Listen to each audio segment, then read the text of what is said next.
because that ain't gonna look right. Everything we've told you is gonna get displayed in front of a judge, in front of a jury.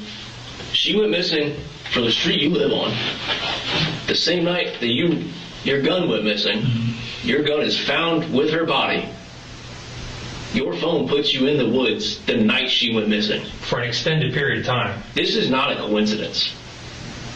You need to man up right now, be honest, and give us some closure. Give this family some closure. I am.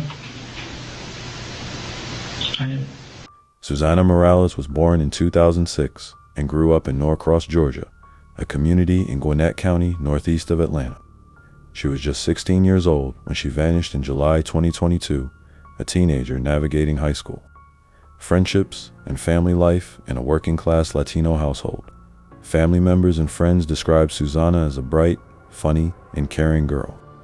She loved spending time with her siblings and was especially close to her mother, who worked tirelessly to provide stability for the family.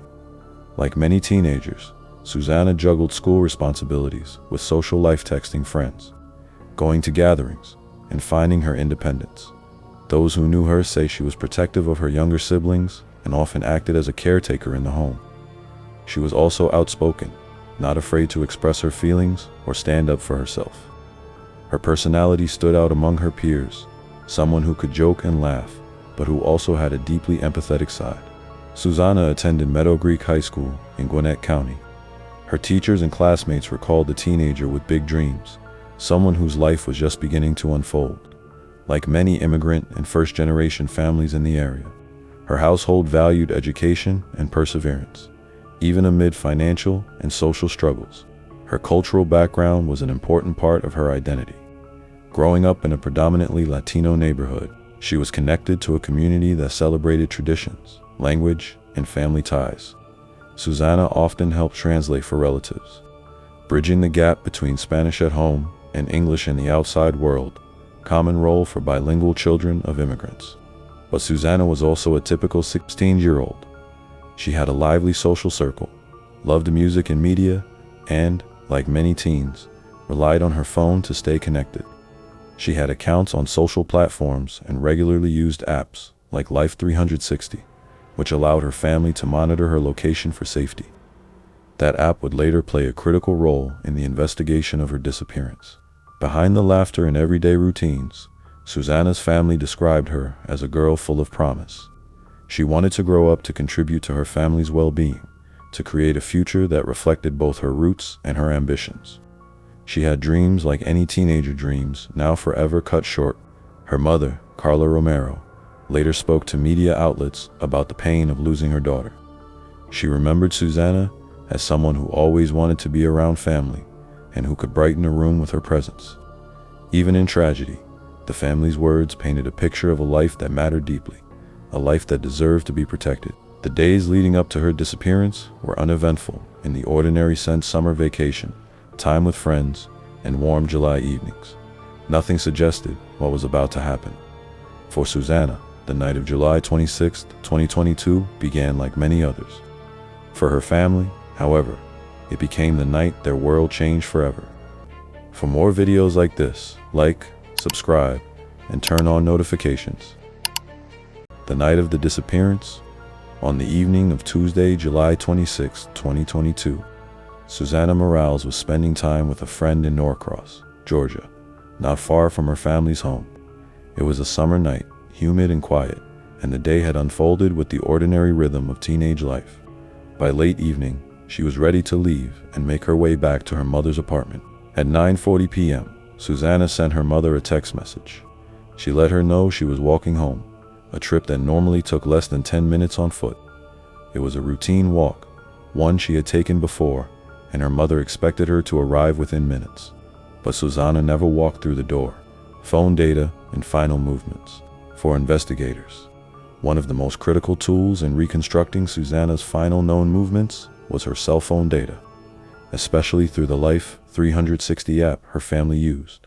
According to records later presented in court, her phone tracked steady movement between 10:07 p.m. and 10:21 p.m., showing she was walking in the direction of her home. Then, unexpectedly, the data placed her in the area of Oak Lock Trace and Steve Reynolds Boulevard, a location slightly off her normal route. After that point, the phone stopped transmitting. Whether it was turned off, destroyed, or its battery died was not immediately clear. What was clear was that Susanna had not made it home, and something had interrupted her journey. Family raises the alarm. By the next morning, Susanna's family knew something was wrong. She had not come home, had not responded to calls or texts, and there was no sign of her anywhere. Her mother, deeply alarmed, reported her missing. But in those early days, the family encountered what too many families of missing teenagers face: skepticism. Initial responses from law enforcement leaned toward the assumption that Susanna may have run away. For her family, this was devastating. They knew Susanna, they knew her habits, and they insisted that she would not simply vanish without explanation. Her younger siblings, too, were shaken. They looked to their older sister for guidance and comfort, and now she was gone without a trace. The apartment felt emptier, more uncertain, and fear crept into every corner of their lives. A case that stalled. Weeks passed with no answers. Flyers went up in the community. Family and friends organized awareness campaigns. Social media posts circulated Susanna's picture, pleading for anyone with information to come forward. Yet, despite these efforts, the case stalled. No witnesses reported seeing her after she left her friend's apartment. No surveillance footage emerged to pinpoint her path. And with law enforcement slow to treat her disappearance as urgent, valuable time slipped away. For her family, every day became a torment of questions. Where was Susanna? Was she alive? Why weren't the authorities doing more? The Morales family's pleas for answers would continue for months, until a grim discovery in early 2023 shattered all hope and shifted the case from a missing person investigation to a homicide. The search and family struggle. When Susana Morales failed to return home on July 26, 2022, her family's lives fractured overnight. What began as a routine summer evening became the start of a desperate search for a missing daughter and sister. Her mother, Carla Romero, reported Susanna missing immediately.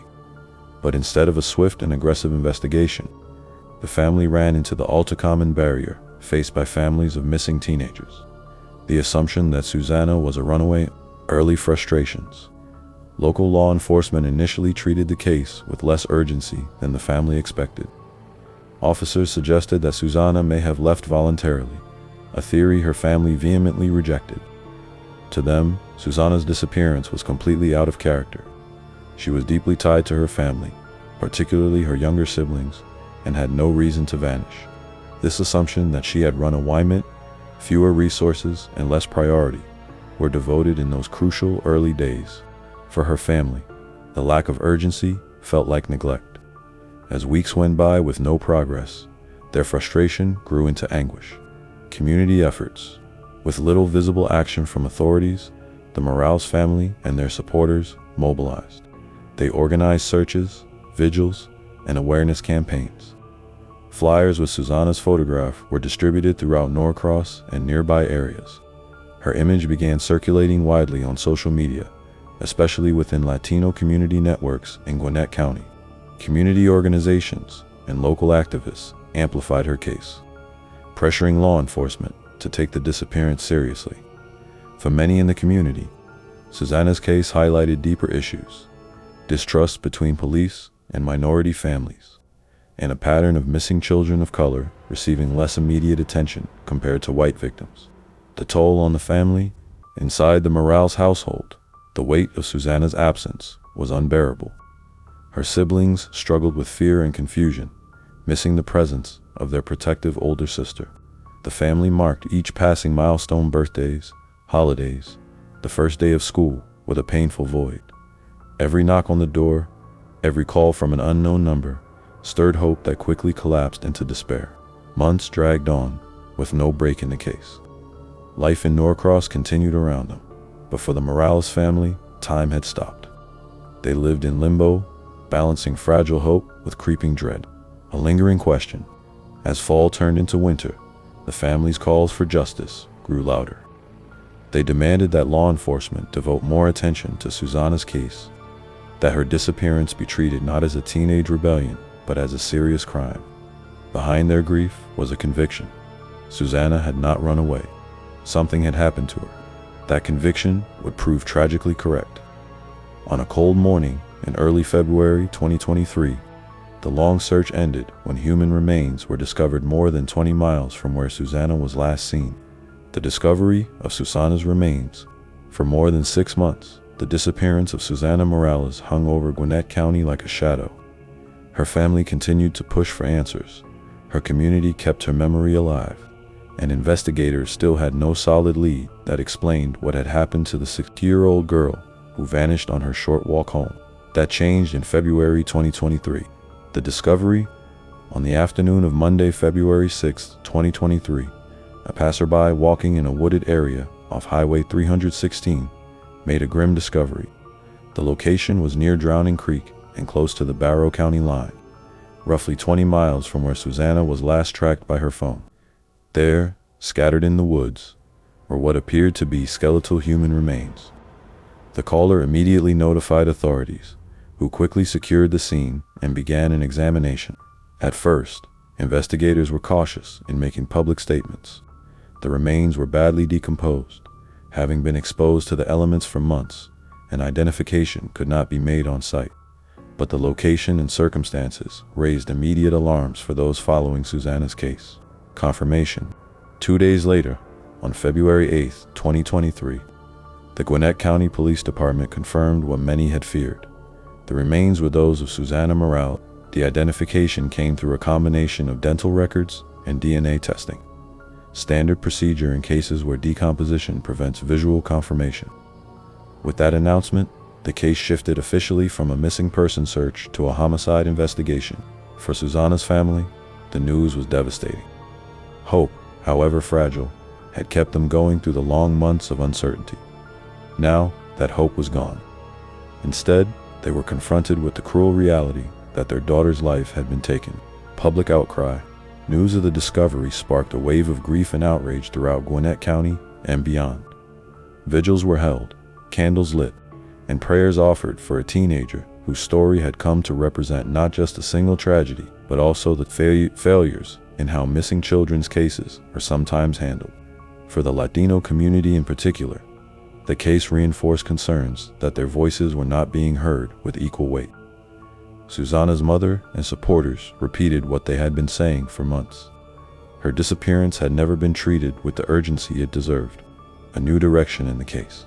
With the discovery of Susanna's remains, investigators began piecing together how her body had ended up in that remote area.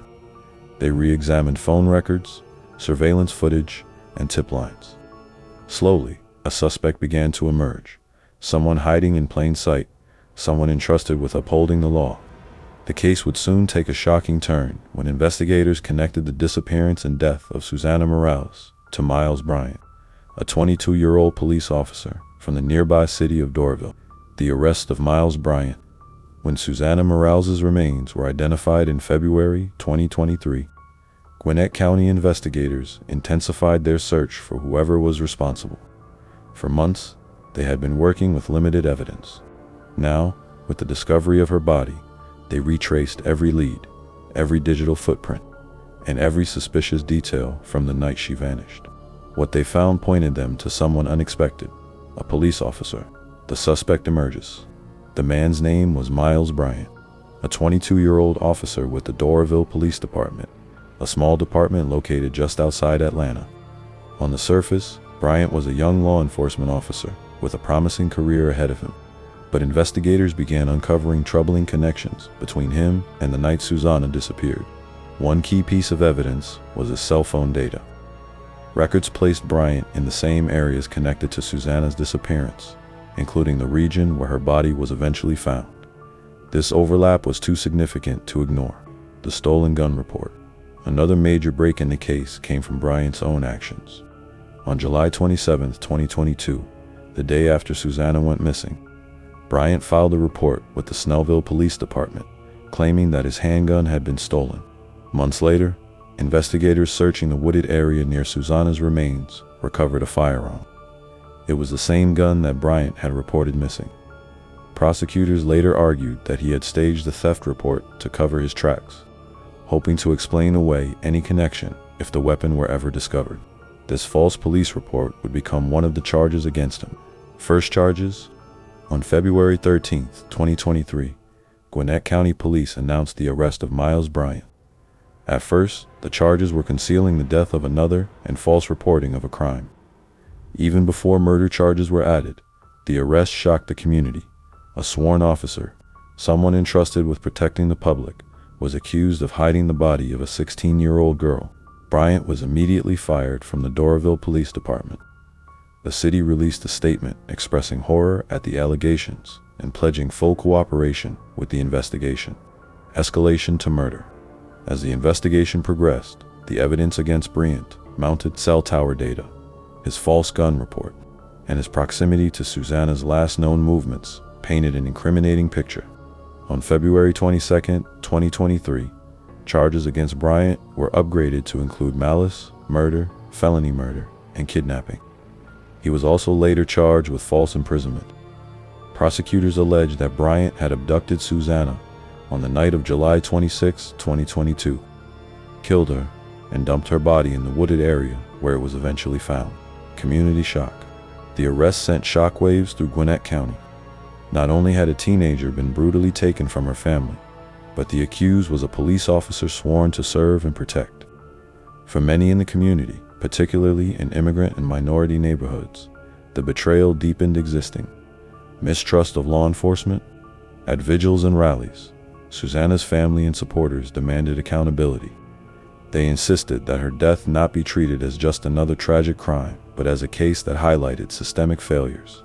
The failure to take her disappearance seriously, the failure to protect vulnerable communities, and the failure in screening those trusted with badges and guns. A long legal road ahead. With Bryant in custody, the legal process was only beginning. Prosecutors prepared to bring their case before a jury, and defense attorneys signaled they would fight the charges. For the Morales family, the arrest was both a relief and another source of pain. They finally had a name and a face tied to Susanna's death, but it also forced them to confront the terrible reality that the person responsible had been an officer of the law. The stage was now set for a trial that would captivate Georgia and reveal chilling details about how Susanna's young life was stolen, building the case, evidence, and court preparation. After the arrest of Miles Bryant in February 2023, investigators and prosecutors in Gwinnett County began assembling the evidence they would present in court. What had started as a missing person case had grown into a homicide investigation against a police officer, and the burden of proof would be immense. The case would ultimately hinge on a combination of digital evidence, Bryant's own actions, physical discoveries, and disturbing insights into his behavior. Digital footprints. Cell phone records were one of the most damning pieces of evidence against Bryant. Investigators established that his phone had pinged in the same areas as Susanna's phone on the night of July 26, 2022. This included the zone where Susanna's last movements were recorded and the remote location where her remains were found. These digital footprints placed him in proximity to Susanna during the critical window of time when she disappeared. The firearm connection. The recovery of Bryant's handgun near Susanna's remains became a cornerstone of the case. He had reported the gun stolen on July 27, 2022, the morning after Susanna went missing. Investigators argued that this was a deliberate cover-up, a way to create a paper trail in case the weapon was ever tied back to him.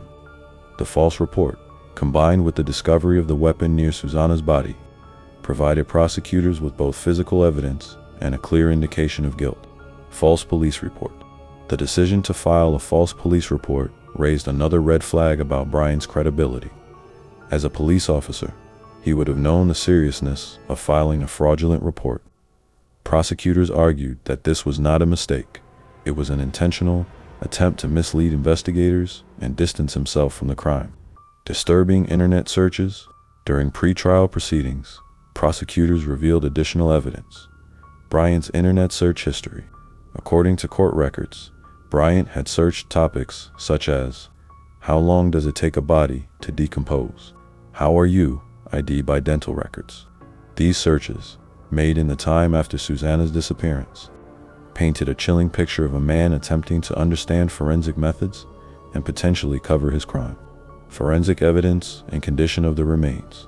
because Susanna's body was not discovered until February 2023. More than 6 months after she vanished, decomposition limited the forensic evidence available. Still, investigators were able to gather DNA samples, confirm identity through dental records, and piece together circumstantial evidence tying Bryant to her death. The prosecution acknowledged the challenges posed by the condition of the remains, but emphasized that other evidence, digital, documentary, and behavioral, filled the gaps. Bryant's behavior after the disappearance.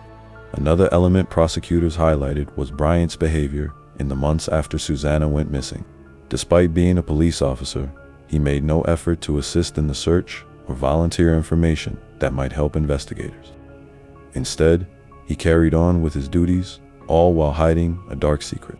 For Susanna's family, this revelation deepened the pain, knowing that someone sworn to protect had instead inflicted harm and then lived among them without consequence for months was unbearable. Preparing for trial. As prosecutors gathered their evidence, the case drew statewide and national attention. The image of a young Latina teenager abducted and killed contrasted starkly with that of a uniformed officer accused of committing the crime. Public trust in law enforcement, already fragile, took another hit. Families of missing children pointed to Susanna's case as an example of why authorities must take every disappearance seriously, regardless of assumptions about runaways. By the time the case reached the courtroom in 2024, prosecutors were prepared with a narrative of opportunity, deception, and betrayal. They would argue that Bryant had kidnapped and murdered Susana Morales, disposed of her body, and attempted to cover his tracks with lies. For the Morales family, sitting in court would mean reliving the nightmare. But it also offered a chance at justice, a chance to see the man accused of stealing Susanna's life held accountable. The trial of Miles Bryant. By early 2024, the case of Miles Bryant, the former Doraville police officer accused of abducting and killing 16-year-old Susana Morales, was ready to be heard before a jury. For the Morales family, the trial was both painful and necessary. It was their only chance to see justice served. Opening the courtroom. In June 2024, Bryant went on trial in Gwinnett County Superior Court. The charges against him included malice, murder, felony murder, kidnapping, false imprisonment, concealing the death of another, false reporting of a crime. He was also initially accused of attempted rape, though this charge would later be a focal point in the jury's decision. The courtroom was packed with reporters, community members, and Susanna's family.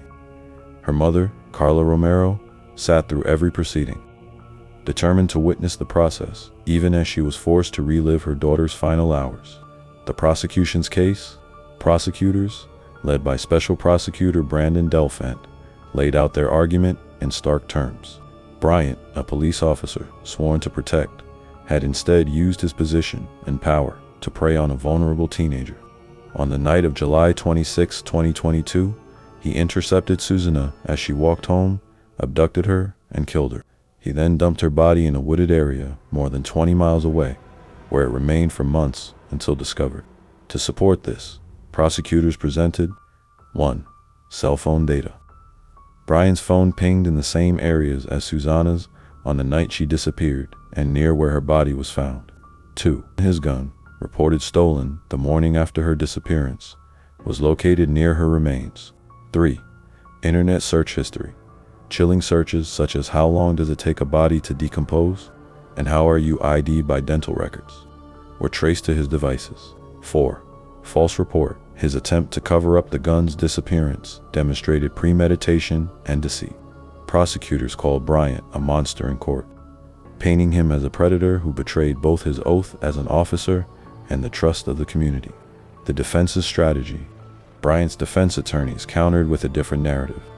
They argued that the evidence was circumstantial, with no eyewitness or forensic proof directly placing Bryant at the scene of the crime when Susanna was killed. The condition of the remains left no clear cause of death, making it impossible to prove beyond a reasonable doubt how or when Susanna had died. The internet searches, they suggested, could be interpreted in different ways and did not prove he committed murder.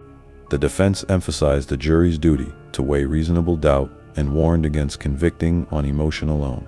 Testimony and emotion in court. Throughout the trial, jurors heard emotional testimony from Susanna's family. Her mother described the agony of her daughter's disappearance and the devastation of learning her remains had been found. Detectives outlined the painstaking investigation, explaining how digital forensics and Bryant's own false statements unraveled his cover story. The jury also saw the stark contrast between Susanna's youth, a teenager with her whole life ahead of her, and Bryant's role as a sworn police officer. That betrayal hung heavy in the courtroom. The jury's verdict? After deliberation, the jury delivered its verdict: guilty of malice, murder, felony murder, kidnapping, concealing a death, and false reporting of a crime. Not guilty of attempted rape, citing insufficient direct evidence.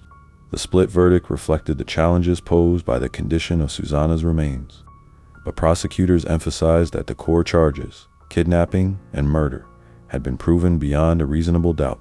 The Morales family reacts. For Susanna's family, the verdict was bittersweet. They had secured justice, but it could never bring Susanna back. Her mother wept in the courtroom, surrounded by supporters who had stood by the family since the summer of 2022. The conviction sent a strong message. Despite his badge, Bryant was not above the law. He would be held accountable for what he had done. The next step would be sentencing, where the full weight of punishment would finally come down on the man. Convicted of taking Susanna's life, sentencing and aftermath. With the guilty verdict returned in June 2024, the trial of Miles Bryant moved into its final stage. Sentencing. For the Morales family, this was the moment they had long awaited, the moment when the man convicted of killing Susana Morales would finally face justice. Sentencing hearing. In the Gwinnett County courtroom, emotions ran high. Judge Tammy Grimes presided over the proceedings. Prosecutors urged the court to impose the harshest penalty allowed by law, emphasizing Bryant's betrayal of his oath as a police officer and the premeditated nature of the crime. Special Prosecutor Brandon Delphint did not hold back. He described Bryant as a monster, someone who had not only taken a young girl's life, but also attempted to mislead investigators and conceal his actions. Before sentencing, Bryant himself addressed the court briefly. In a low voice, he offered an apology to Susanna's family, though many felt his words rang hollow compared to the devastation he had caused. The sentence. Judge Grimes delivered the sentence: life in prison without the possibility of parole for murder, an additional 12 months for filing a false police report. The ruling ensured that Bryant would never walk free again. For the Morales family, the sentence was a measure of accountability, though it could never erase their pain. The family's response. After the hearing, Susanna's mother, Carla Romero, spoke to reporters. Through tears, she described the sentencing as a moment of justice, but not closure. There is no justice that can bring my daughter back, but today we know he cannot hurt anyone else's child. Her words echoed the deep grief of a family forever changed. They had fought for months to be heard, endured skepticism from authorities, and lived with uncertainty until Susanna's remains were found. Now, they faced a different kind of permanence. Life without Susanna. Community impact. The conviction and sentencing of Miles Bryant reverberated throughout Gwinnett County and beyond. For many, the case symbolized the betrayal of public trust. A police officer, sworn to protect, had instead become a predator. Community leaders and activists called for stronger vetting of law enforcement officers, reforms in how missing children cases are handled, and renewed efforts to rebuild trust with marginalized communities. Susanna's case also became a rallying point for advocacy groups working to ensure that missing teens, particularly those from immigrant or minority families, are not dismissed as runaways without thorough investigation. A lasting legacy. Though her life was cut tragically short, Susana Morales left behind a legacy that continues to shape conversations around justice, policing, and community safety. Her family has spoken of her kindness, her laughter, and her dreams, memories they hold on to as they fight to make sure other families do not endure the same nightmare. For Gwinnett County, the sentencing of Miles Bryant closed a painful chapter but left an indelible mark. The story of Susana Morales is one of loss, resilience, and the pursuit of justice in the face of unimaginable tragedy. Systemic failures. From the very beginning of Susana's disappearance in July 2022, Her family felt the weight of systemic failures. When they reported her missing, law enforcement's initial response was lukewarm. Authorities suggested she may have been a runaway, a label too often applied to missing teens, particularly from minority families. This assumption delayed the urgency of the investigation. Amber Alerts were not issued.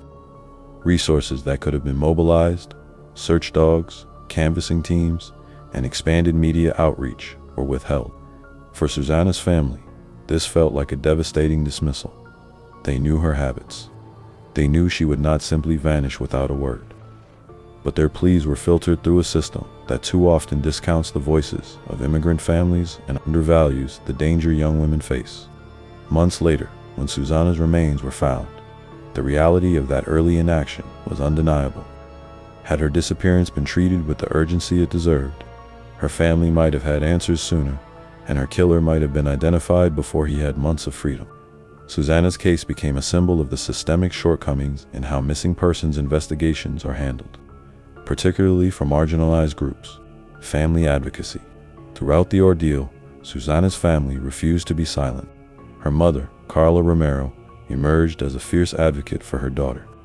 From organizing vigils to working with community leaders, she made sure Susanna's name was never forgotten. The family launched petitions demanding change in how missing children's cases are classified and handled. They called on police departments to abandon the overuse of the runaway designation, a label that often halts meaningful investigations before they even begin. They also pressed for better accountability in police hiring practices. Miles Bryant had been entrusted with a badge and authority, yet he committed one of the worst betrayals possible. The Morales family demanded reforms to ensure more rigorous psychological evaluations, background checks, and oversight of officers. Their advocacy resonated beyond Gwinnett County. Organizations dedicated to protecting missing children amplified their voices. Activists pointed to Susanna's story as evidence that the system needed urgent change, not just for her, but for every child dismissed as a runaway or overlooked because of their background. Reforms and legacy. In the aftermath of the trial, Susanna's case fueled a growing call for reform in Georgia and across the nation. Community groups pushed for stronger protocols for missing child reports, ensuring immediate investigation regardless of initial assumptions. Enhanced training for officers on handling cases involving minors, especially when cultural or language barriers exist with families. Accountability measures to prevent individuals like Miles Bryant from slipping through police recruitment processes. In Gwinnett County, Susanna's name became part of broader conversations about justice and equity. Vigils were held not only in her memory, but in honor of all missing children whose cases never received the urgency they deserved. For her family, the legacy was deeply personal. They honored her memory by continuing to speak her name, share her story, and demand better protections for other young people.